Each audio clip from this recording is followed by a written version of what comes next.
네, 주일 2부에 오신 우리 성도님들에게 하나님의 은혜가 충만하기를 간절히 바라겠습니다.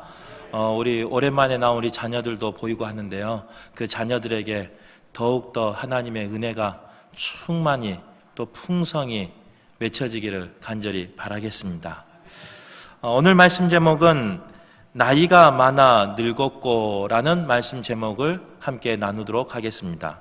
여호수아는요, 여호수아서는 크게 두 부분으로 나눌 수가 있습니다. 1장에서 12장은 전반부로서 여호수아를 중심으로 가나안 땅을 정복한 이야기가 기록되어 있습니다. 그리고 13장 이후로는 후반부로서 그 정복한 땅을 분배받고 이제는 여호수아 중심이 아닌 각 지파 중심으로 전쟁하며 그 땅을 차지한 이야기가 기록되어 있습니다. 그래서 여호수아 11장 23절에 보면 이렇게 고백하고 있는 걸 볼 수 있습니다. 이 땅에 전쟁이 그쳤더라. 이 땅이라는 것은 가나안 땅을 말하는 거고 그 가나안 땅에 전쟁이 그쳤더라, 이렇게 고백하고 있는 것을 볼 수 있습니다. 그런데 성경에는 전쟁이 그쳤다 이렇게 말하고 있지만 실제로는 전쟁은 그치지 않았습니다. 성경에서 말한 여호수아 11장 23절에서 말한 전쟁이 그쳤다라는 말은 무슨 말이냐면요, 여호수아를 중심으로 이스라엘 백성이 한 마음과 한 뜻으로 그 가나안 땅을 그 주력군과 싸운 그 전쟁이 그친 것을 말합니다. 이제는 여호수아가 그 중부와 남부와 북부를 다 점령하고 나서 주력군을 다 괴멸했습니다. 그리고 나서 여호수아는 어떻게 하냐면 각 지파 사람들을, 지도자를 모으고요, 이제는 땅을 분배하기 시작합니다. 그리고 그 땅을 분배하면서 그 지도자들에게 다시금 전쟁을 시작하게끔 합니다. 12장과 13장 이후의 전쟁의 모양이 많이 틀립니다. 12장 전의 전쟁은 이스라엘 백성이 한 그룹을 가서 한 지역에서 전쟁하는 모습이었고, 13장 이후의 전쟁은 어떤 전쟁이냐면 12지파에게 땅을 나눠주고 이제는 이쪽 저쪽에서 사방군대에서 전쟁이 일어나는 그런 상황입니다. 그래서 오늘 13장이 여호수아서에서 가장 중요한 갈림길 중에 하나입니다. 그런데 하나님께서는요, 그 갈림길에 서 있는 중요한 전쟁을 앞두고 있는 여호수아에게 13장 1절에 뭐라고 말하냐면요, 오늘 말씀 제목처럼 너는 나이 먹었다, 너는 늙었다 라고 말하고 있는 것을 볼 수 있습니다. 저나 우리 성도님들이나 여기서 나이 먹는 게 좋은 사람은 한 분도 없을 겁니다. 또 늙어가는 것이 좋은 분은 한 분도 없을 겁니다. 그럼에도 불구하고 우리에게 찾아오는 것은 나이 듦과 늙음이 누구에게나 찾아온다는 겁니다. 우리의 삶 가운데 원하지 않지만, 우리의 삶 가운데 피하고 싶지만 우리는 나이 들 수밖에 없고 늙을 수밖에 없다는 거예요. 그런데 왜 하필 이러한 중요한 시점에 하나님께서는 여호수아에게, 그것도 돌려서 말하는 것이 아니라 너는 나이 들었다, 너는 늙었다 라고 말했을까? 오늘 이 말씀을 통해서 하나님이 우리에게, 우리 교회에게, 또 나에게 무엇을 말씀하고 있는지 깨달아 아는 복된 시간 되기를 간절히 바라겠습니다. 나이가 많이 들었고 늙었다 하시는 그 첫 번째 이유는 여호수아에게 하신 말씀입니다. 그 첫 번째 이유는 뭐냐? 자신의 한계를 인정하라라는 하나님의 음성입니다. 지도자에게 있어서 중요한 덕목 중에 하나는 자신의 한계를 아는 것입니다. 사람들은 조금만 힘이 있으면요, 자신의 한계를 모를 때가 있습니다. 그래서 자신이 무엇이든 할 수 있다라고 생각하는 사람들이 많이 있습니다. 그리고 자기가 누리고 있는 그 힘 있는 자리가 영원히 갈 거라고 생각하는 사람들도 많이 있습니다. 그러나 아무리 힘 있는 사람도 한계가 있습니다. 건강의 한계가 있고요, 능력의 한계가 있고요, 오늘 말씀처럼 무엇보다도 세월의 한계가 다가온다는 겁니다. 여호수아는 불가능하게 보였던 가나안을 점령했어요. 그리고 그 정복 전쟁에서 승리로 이끈 위대한 지도자였습니다. 그런데 그런 위대한 지도자에게 하나님은 오늘 본문 1절을 통해서 뭐라고 말하고 있느냐? 너는 나이 먹었다. 너는 늙었다. 이렇게 말하고 있는 것을 볼 수 있습니다. 2주 전에 일부 예배를 끝나고 이제 목양실로 올라가려고 하는데요, 한 아이가 저를 불러요. 뭐라고 부르냐면요, 계단에서 아저씨 그러는 거예요. 저는 전줄 몰랐어요. 왜냐하면 교회에서 저를 보고 아저씨 부른 사람은 한 명도 없거든요. 근데 또 좀 있으니까 아저씨 그러는 거예요. 혹시나 나나? 하고 딱 돌아봤는데 주위에 아무도 없는 거예요. 그래서 그 아이를 보고 제가 이랬어요. 나? 그러니까 그 아이가 고개를 이러는 거예요. 왜 불렀냐? 왜 불렀느냐? 이렇게 물어보니까 아저씨는 누군데 이상한 옷을 입고 있어요? 이러는 거예요. 이제 일부 때 이런 가운을 입으니까 하도 기가 막혀서 이걸 뭐라고 설명해야 되나, 이 애가 나가 누군지 모르나, 이제 그러고 있는데 그냥 얼떨결에 이렇게 대답했어요. 이것은 목사님들이 입는 옷이야 라고 대답했습니다. 그랬더니 그 아이가 이런 거예요. 그럼 아저씨는 목사님이세요? 제가 뭐라 그랬겠어요? 응 하고 내가 금호교회 담임 목사야 라고 설명하려고 하는데, 이제 그 부서에서 선생님이 그 아이를 부르니까 저는 설명하려고 하는 그 찰나에 그냥 저 말도 듣지 않고 그 아이가 쑥 들어가 버렸습니다. 그래서 이제 혼자 있기 뻘쭘해서 아저씨란 말도 듣고 그래서 기분도 그래서 목양실로 터벅터벅 올라가는데, 목양실에서 아무리 생각해도 속이 상한 거예요. 그 얘를 찾아가서 말을 해줘야 되는데, 내가 담임 목사라는 걸 말을 해줘야 되는데 만날 길이 없어서 그냥 속상해하고 있는데, 또 가만히 있으니까 이보다 더 속상한 게 있었습니다. 그게 뭐냐면 그 아이가 내가 목사라는 것, 담임 목사라는 것을 모르는 게 속상한 게 아니고, 그보다 속상한 건 뭐였냐면 내가 아저씨라는 게 속상한 거예요. 그러고 나니까 2부 예배 들어가기 전까지, 그리고 그날 예배가 끝날 때까지요, 저 귀에서는 무슨 소리만 들리냐면 아저씨, 아저씨 그러면서 제가 돌아보면서 나? 이것만 하루 종일 생각나는 거예요. 하도 속상해서 집에 갔습니다. 집에 가서 저희 집에 예쁜 딸이 있는데 딸한테 물어봤습니다. 딸 이름이 체렘인데요. 체렘아, 아빠가 아저씨 같아? 그러니까 우리 딸이 웃는 거예요. 그러면서 뭐라 그런 줄 아세요?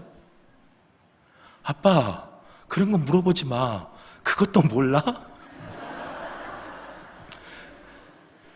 분위기가 이대로 가면 안 됐다 싶어서 아내한테 물어보려다가 아내에게 물어보지 못했습니다. 그리고 이제 휴가를 떠나서 그 휴가 도중에 아내하고 좀 이야기할 기회가 있어서 진지하게 물어봤습니다. 진짜 내가 아저씨 같아? 아내가 아저씨 맞대요. 그러니까요, 주일부터 그날까지 속이 얼마나 상하든지 내가 아저씨가 됐네. 아저씨라네. 사랑하는 가족에게, 믿었던 가족에게 그런 말을 들으니까 속이 많이 상했어요. 그런데 오늘 말씀에 보면요, 이와 비슷한 이야기가 나옵니다. 저보다 더 심한 상황에 처한 사람 이야기가 나옵니다.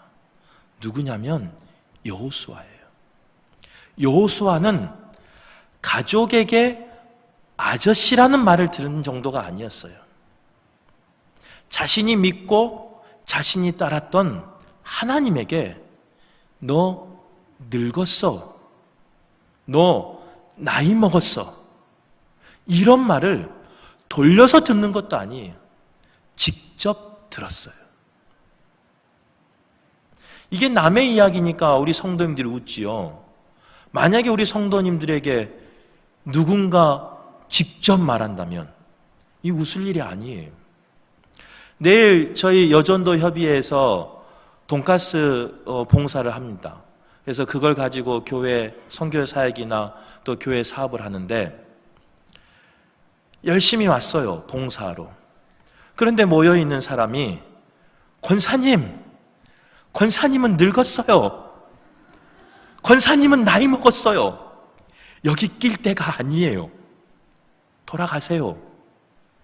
라고 여러분에게 한다면 여러분들은 지금처럼 웃고 그래 나 나이 먹었어, 이제 쉴 때야, 이렇게 받아들일 수 있겠습니까? 아니에요. 제가 아저씨라는 말을 듣고 속이 상했던 것처럼 누군가 나에게 내가 나이 들고 늙었다는 것을 알고 있는데 그걸 콕 집어서 또 이야기를 하면 속 상하지 않을 사람이 없습니다. 그런데 오늘 본문에서 중요한 영적인 메시지가 있어요. 오늘 본문 13장을 쭉 읽어보세요. 14장을 계속해서 읽어보세요. 기분 나쁠 법한 여호수아가 어디 한 군데에서 하나님에게 기분 나쁘다, 아니면 하나님에게 속상하다, 마음 상하다라고 하는 표현이 나오는가? 나오지 않아요. 오늘 이 본문을 통해서 우리에게 하나님이 말씀하시는 것이 바로 이겁니다. 내 자신의 한계를 인정하라는 거예요. 속상해하는 것이 아니라 인정하라는 거예요. 그리고 여호수아는 어떻게 하냐면 인정하고 이제는 자신의 리더십을 다른 지도자들에게, 각 지파 지도자들에게 나눠주기 시작합니다. 그리고 함께 분배하며 함께 전쟁에 나가는 걸 볼 수 있습니다. 우리가 배워야 할 모습이 바로 이런 모습이라는 거예요.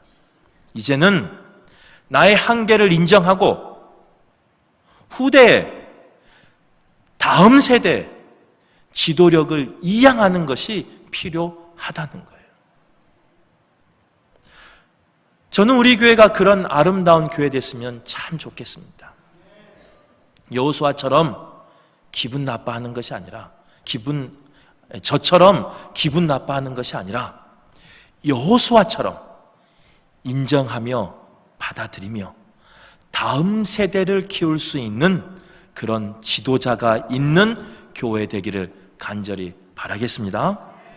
두 번째로 나이가 많아 늙었다고 하신 이유는 무엇이냐?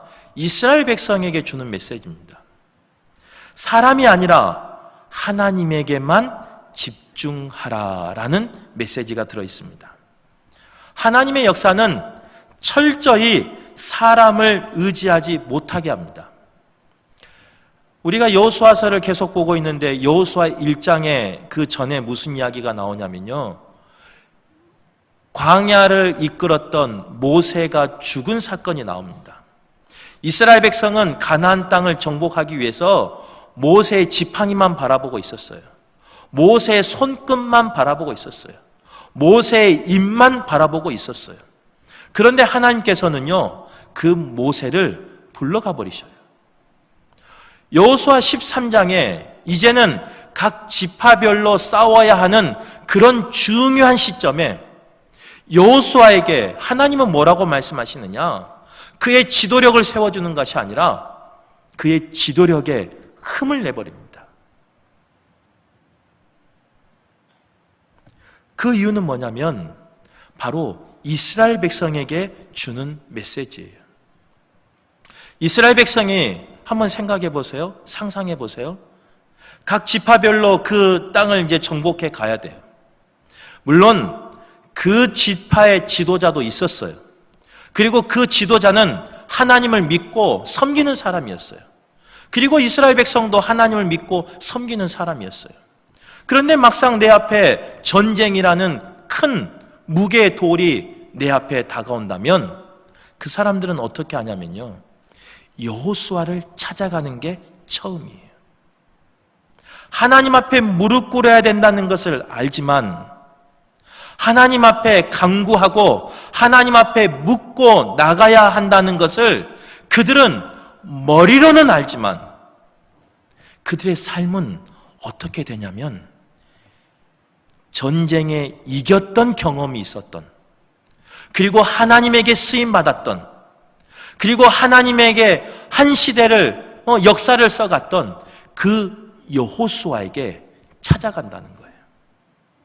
하나님은 그것을 알고 있었어요. 그래서 그 지도자들이 보는 앞에서 여호수아의 지도력에 흠집을 내버립니다. 뭐라고 흠집 내느냐? 너 나이 먹었어. 너 늙었어. 그러니까 너희들 사람 보지 말고 나만 바라봐. 이게 하나님이 이스라엘 백성에게 주는 메시지예요.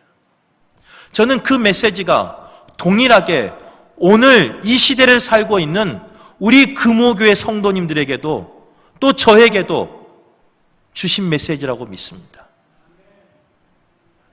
사람 바라보지 말고 사람의 경험 의지하지 말고 하나님만 바라봐. 그래야 너 이길 수 있어. 그래야 우리 이길 수 있어. 그래야 우리 하나님 앞에 쓰임받을 수 있어. 이게 오늘 우리에게 주시는 메시지라는 거예요. 우리 교회도 능력 있는 분들 많이 계십니다. 때로는 조언을 구하고 도움을 구할 분들 많이 계십니다. 또 때로는 의지하고 싶은 분들도 있습니다. 그런 저에게, 그런 우리에게 오늘 본문은 분명히 말하고 있습니다. 사람이 아니라 하나님을 바라보라고. 사람을 의지하지 말고 더딘 것 같지만, 응답이 없는 것 같지만 하나님을 붙잡으라고 오늘 본문은 분명히 이야기하고 있습니다. 정박할 곳이 있어도 걱정하지 마라. 모세를 봐라. 내가 함께하였다. 여호수아를 봐라. 내가 함께하였다. 그런 내가 너와 우리와 함께 할 것이다. 그러니 능력 있는 사람 의지하지 말고, 의지하고 싶은 사람 의지하지 말고 하나님만 의지하고 하나님만 바라보라. 오늘 본문은 분명히 이야기하고 있습니다.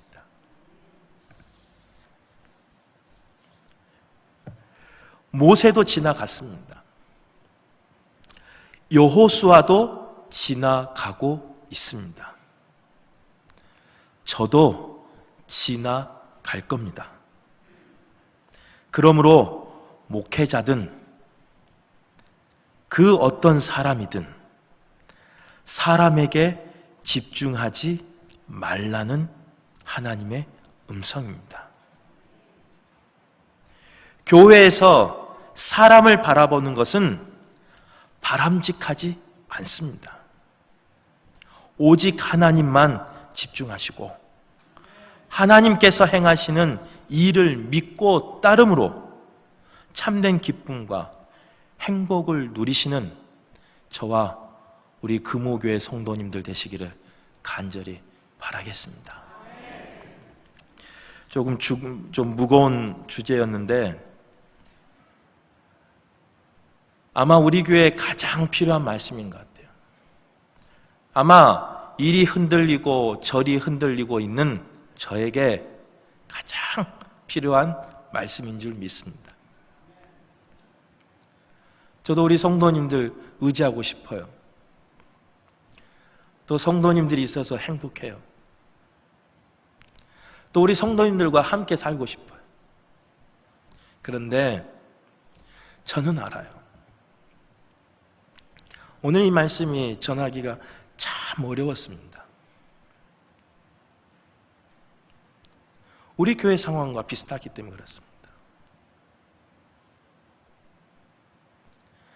의지하고 싶은 사람들 많이 있습니다. 그런데 더 분명한 것은 담임 목사인 제가 사람을 의지하는 그 순간 저의 목회는 곤두박칠 것이고 저는 하나님 앞에 버림받는다는 것을 분명히 알고 있습니다. 그러기에 우리 성도님들이 부족한 저를 위해서 기도해 주시기를 바랍니다. 말씀 전한 것처럼 사람 의지하고 싶지만 담대히 끊어버릴 수 있는 결단력 허락해달라고. 사람 의지하고 그 사람들과 함께 걸어가고 싶지만 사람보다는 하나님 붙잡는 목회자 되게 해달라고 꼭 기도해 주시기를 간절히 바랍니다. 그게 처음은 서운한 것 같은데요, 제가 사는 길이고 우리 성도님들이 사는 길이고 우리 교회가 사는 길입니다. 바라옵기는 우리 교회가 사람을 자랑하는 교회가 아니고 사람을 의지하는 교회가 아니고 하나님을 자랑하고 하나님만 의지하는 그런 교회가 되기를 간절히 바라겠습니다. 휴가 중에 우리 성도님들이 많이 걱정해 주셔서 잘 다녀왔는데 그 휴가 중에 많은 이야기를 들었습니다. 또 많은 좋은 이야기도 많이 들었습니다. 그 중에 하나는 뭐냐? 금호교회가 좋은 소식이 있다. 또 좋은 목회자가 왔다. 그래서 금호교회가 이제 부흥하고 있다. 그런 소식을 많이 들었습니다. 그런데 그 소식을 들을 때 한쪽으로는 너무 감사하고 기뻤어요. 그런데 한쪽으로는 두려웠어요. 왜 그러느냐? 좋은 분위기는 참 좋은데 자랑할 것을 자랑해야 되는데 자랑하지 않을 것을 자랑하고 있다는 생각이 들었어요. 우리 교회는 사람을 자랑하면 안 됩니다. 그게 목회자든 그게 누구든. 우리 금호교회는 하나님만 자랑하는 교회 됐으면 좋겠습니다. 그래서 이렇게 기도했어요. 하나님, 금호교회에서 제가 밟히더라도 하나님만 자랑될 수 있다면 저를 밟아주십시오. 금호교회에서 제가 죽어서 하나님만 알릴 수 있고 하나님만 자랑될 수 있다면 저의 모든 힘을 다 빼버리시고 하나님만 나타내십시오. 저의 간절한 기도 제목이었어요.